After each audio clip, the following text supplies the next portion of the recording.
Raj news. This is అమూల్య. ఇక details చూసినట్లయితే BRS working president KTR పై ఎన్నికల సంఘానికి ఫిర్యాదు అందింది.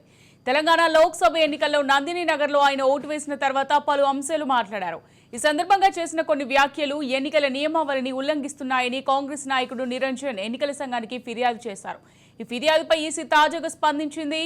వెంటనే ఈ అంశంపై యాక్షన్ తీసుకోవాలని జీహెచ్ఎంసీ కమిషనర్ లేదా జిల్లా ఎన్నికల అధికారికి మెమో జారీ చేసింది.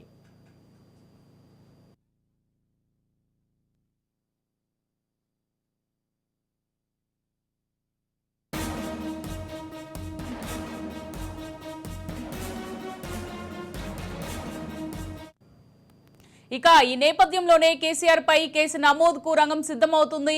నందిని నగర్ లో కేటీఆర్ ఓటు వేసిన తర్వాత మీడియాతో మాట్లాడుతూ తెలంగాణ తెచ్చిన పార్టీకి, తెలంగాణ సాధించిన నేతకు ఓటు వేశాను, మీరందరూ కూడా ఓటు వేయాలని కోరుతున్నానని కామెంట్ చేశారు. అయితే ఈ వ్యాఖ్యలు ఎన్నికల కోడ్ ఉల్లంఘన కిందకు వస్తాయని కాంగ్రెస్ నేత నిరంజన్ ఫిర్యాదు చేశారు.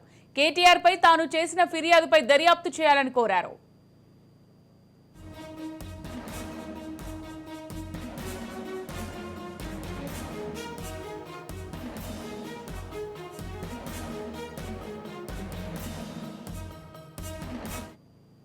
ఎన్నికల సంఘం దర్యాప్తులో వాస్తవాలు తెలిస్తే కేటీఆర్ ఓటు చెల్లదని రాజకీయ వర్గాలు పేర్కొంటున్నాయి.